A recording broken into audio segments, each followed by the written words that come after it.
All right, thanks for coming. Um, I made a change of plan. In this, I would do introduction to sets before I go to algebra. So yeah, because you see the sets are very very important. You will see later the language you get from learning about sets. We're gonna use it all over again in all the math subjects I will cover. Okay, so let me do sets first. It's not gonna take long, maybe a couple of days. I will get it done. So bear with me. In our daily life, we already know what is. We use the concept of sets every day. Without knowing, it's called sets. Mathematicians call them sets. Look at the picture. See the picture you're looking at. Um, the first picture there on the top left. I think those are wolves. We usually say, people say a pack of wolves, right? Yes, a pack of wolves will have such an expression. A pack of wolves. And then look on the below it, those are owls. There is an expression called a parliament of owls. A parliament of owls. Um, and then look on the right hand side, the top image, those are horses, right? There is an expression we use in English called a herd of horses, right? We also have a herd of sheep, a herd of goats. That's where you get what they call goat herders, right?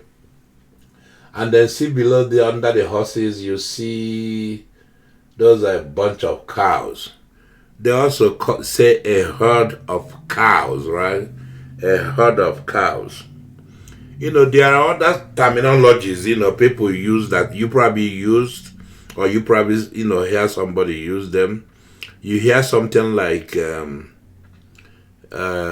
den of thieves, a family of otters, a group of wolves, um, a troop of monkeys, a nest of snakes, a gang of thugs, a yoke of oxen.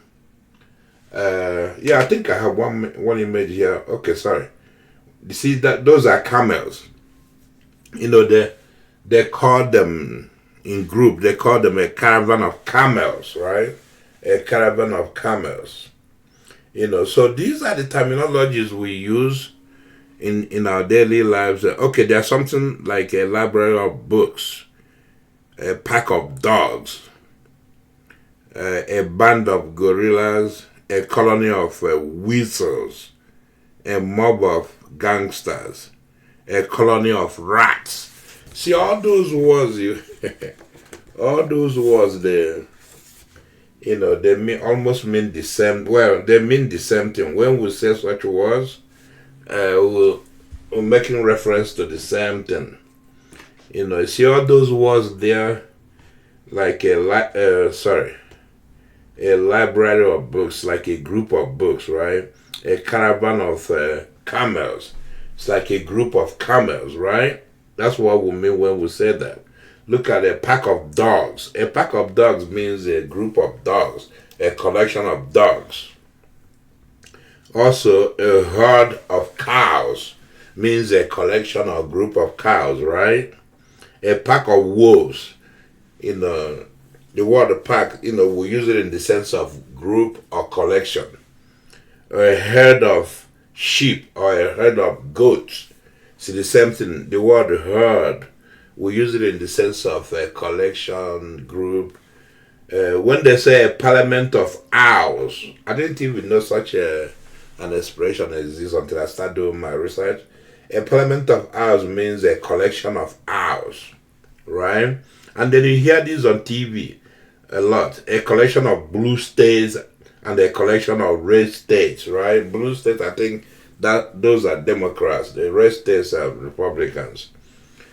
So these are the things we say: collection of these, a head of that, a pack of these. All those things. The words, all those words: herd, pack, parliament, collection. They all, collectively, you can replace those words by saying collection, right? You can replace those words by using the word collection. Collection, right? If you replace each of those words, you can say a collection of books. Instead of a caravan of camels, you can say a collection of camels. Instead of a pack of dogs, you can say a collection of dogs, right? Instead of a head of a head of cows, you can say a collection of cows. So you still be making sense, right? So all those different words we use to, describe a collection or a group, they all have a sense of the word collection, or you can even say group, so. But anyway, in this course, I want to concentrate on the collection of numbers, right? I'm not gonna talk too much about collection of states, animals, nations. I will just concentrate on collection of numbers as we go. You will see, why I have to do that, because I want to introduce you to the idea of set, and set is used. The idea of set is called set theory. It's used in mathematics. It has the same meaning as collection of dogs, head of cows, stuff like that. So, but there's algebra on it. You can add sets, subtract sets, include something, remove something. So. But do know that sets are important in mathematics. They're very, very important. Fact, all mathematical stuff can be reduced to sets of stuff, sets of numbers. So I don't care how complex calculation you're doing. So you're always looking for a set of numbers, right? By the way, before I continue, please subscribe to my channel. Like and share this video, leave comments or questions under the video. So by the way, you remember when we did multiplication and addition, division, subtraction? I said that we were dealing with the whole numbers. You remember? We were multiplying numbers. Initially we weren't dealing with negatives. We were just dealing with whole numbers, which includes 0, 1, 2, 3 to infinity. So let me show you. These are a collection of whole numbers. Is a set, right? So we've been using set all along, without realizing we were using set. So you see examples here. Sorry, you see examples here. Sorry about that. A collection of whole numbers includes 0, 1, 2, 3, 4, 5, 6 to infinity, right? So a collection of whole numbers is a set. And then the next one is integers.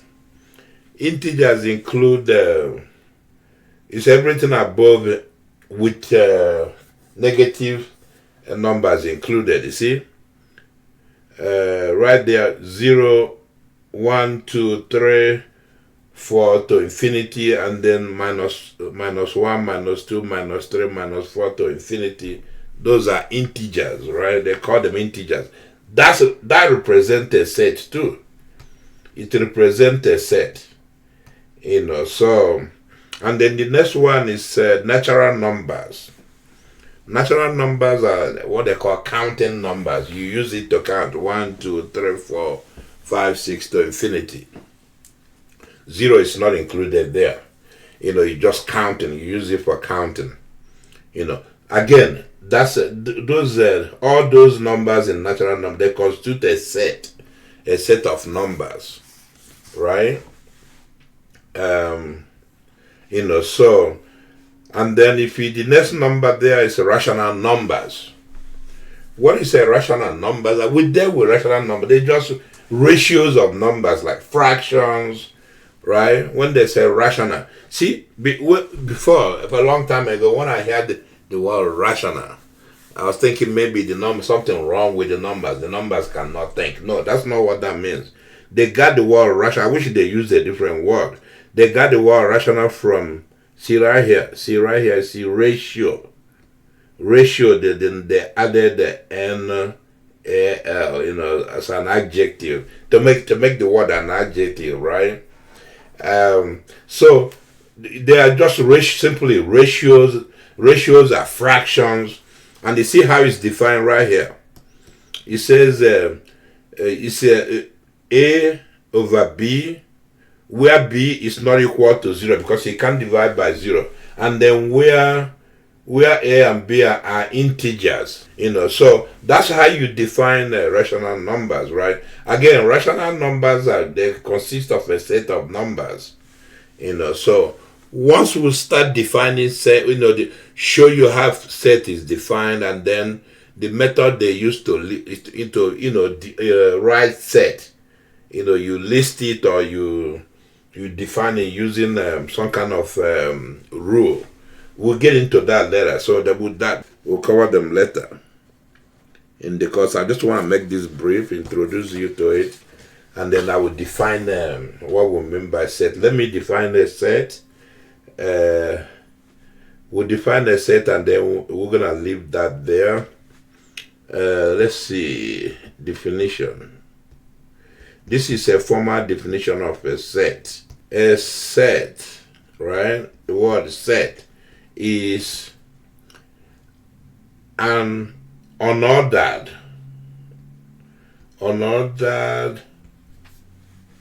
right? Unordered collection. See the word collection. Another collection of different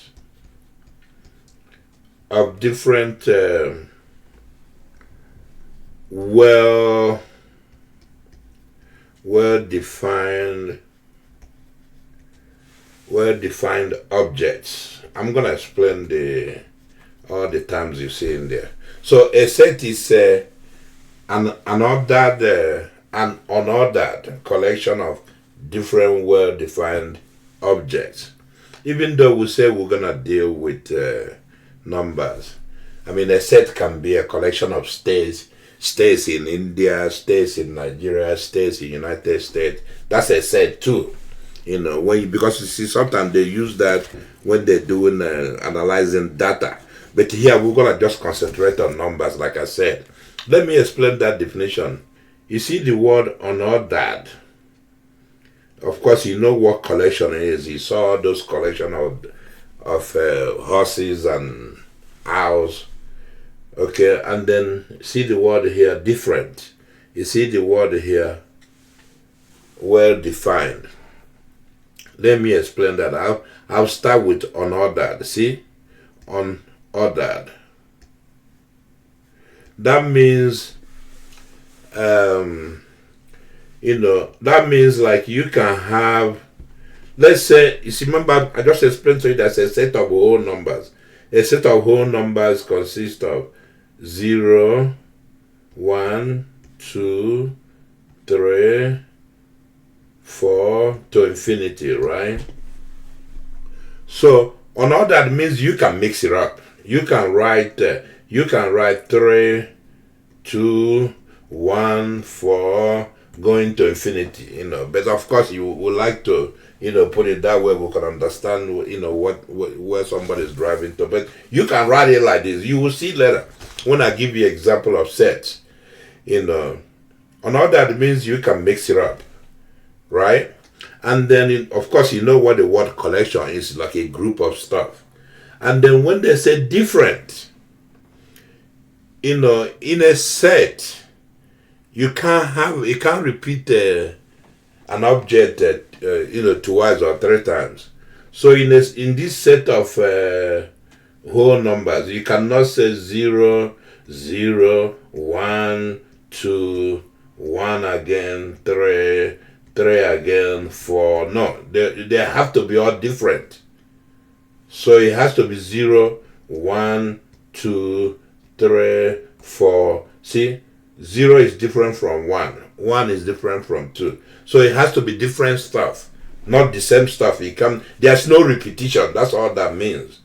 Different means no repetition, right? They are different. Basically, you take it in the sense that you cannot repeat the stuff listed. You can't repeat any of those items. No repetition, right? Let's say it like that. You can't repeat stuff. No repetition. You can't say 0, then 1, then 0. No. An item occurs there one time. So we'll get into details. When I give you examples, when I start getting into detail of it, I will explain it more. Okay, but for now, let me explain all these terms. Let me see, well-defined. Okay, they say well-defined. What does that mean? Well, look at the numbers I just wrote down there as whole numbers. All right, let me write it again. 0, 1, 2, 3, 4. These are whole numbers, right? Going to infinity, right? Okay. There's no such thing as a small number in there. Like small number, you can't say small to large 2 or large 3. Smart, say smart 4, something like that, right? Or intelligent, intelligent 3. Again, it applies to other things like animals. Intelligent horse, small horse, smart horse, dumb horse. No. See, these descriptive terms, they cannot be measured, all right? So we don't put them in there. They are not objective. They're subjective rendition of somebody's opinion, right? So we don't include anything. That's why I say well-defined. You see later, like if you say in my school, tall people are smarter than short people, that doesn't make sense, because how do you know who's tall? The word tall, small, large, intelligent, you say those are relative terms. You don't really know, because you can have one guy is 6 feet. Let's say the whole class in your school, the tallest guy is 6 feet. But eventually somebody may come and, will measure him, he's 7 foot. So those things, 7 feet, those are relative terms. You cannot measure those. They're not quantifiable in terms of manipulating sets. So that's why that means well defined. You have to make sure you define what you're talking about. You cannot bring your opinion, your subjective interpretation of stuff. No interpretation, just give the facts. If it's 1, 2, 3, list them. Don't say, oh man, this 3 over here is ugly, that 4 over here is smart, this 6 over here is beautiful or pretty. No. All those terms don't come into description of sets. Okay. All right. So we said that a set is an ordered collection of different well-defined objects. Like I said, the object we're gonna be dealing with are just numbers. A set can contain states and all that stuff, books, houses, but we'll stay with numbers, right? And then another thing I want to tell you before I close this thing is, state is about membership, right? The objects in a set are called elements. They are called elements. Another word for elements you will see a lot is members. Right, members. Okay. So the objects are members, elements, right? There is a notation the way they, the way they represent a set. Let's say we say, well, they use uppercase, uppercases, they use uppercase letters to represent sets.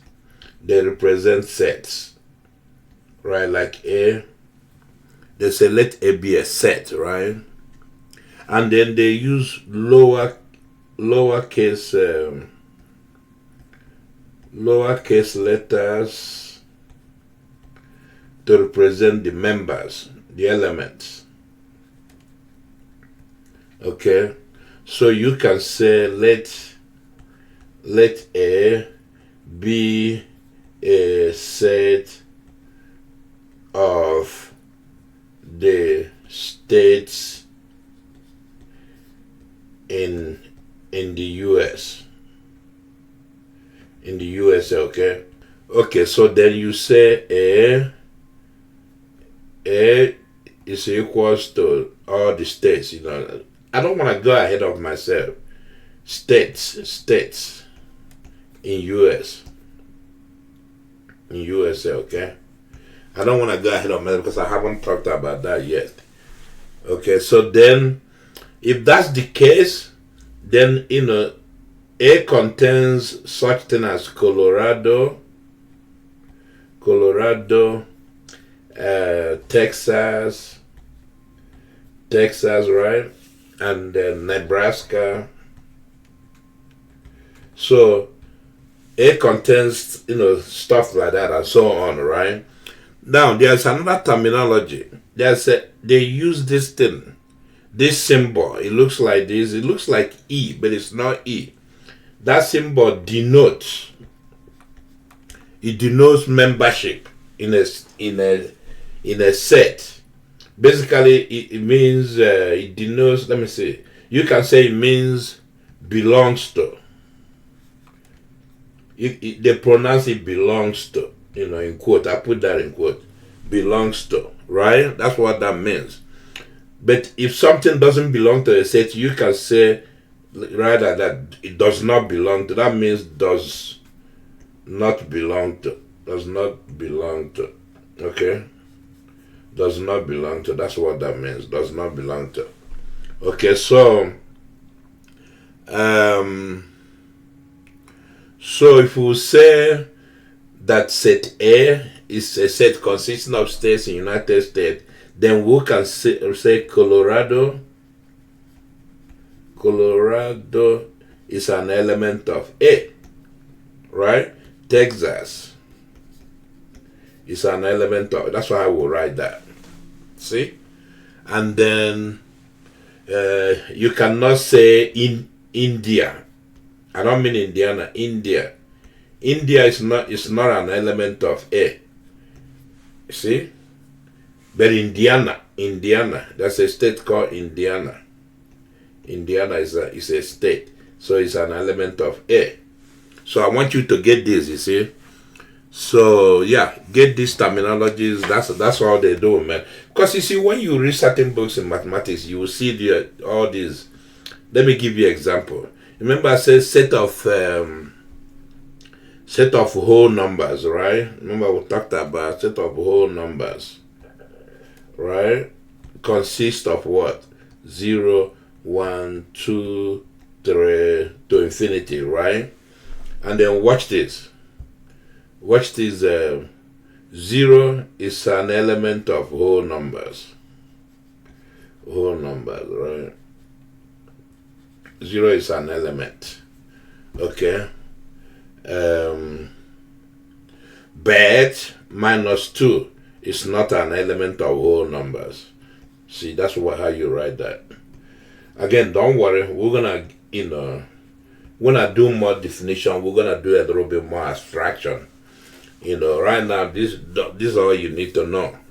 But as we go further, I'll show you a little bit more abstractions. So I think I'm gonna leave it here. We'll continue from there next time. I'll see if I can finish this. I don't know if I'll finish it tomorrow, but subscribe to my channel, like and share this video, leave comments and questions under the video, so just bear with me, we'll get through this.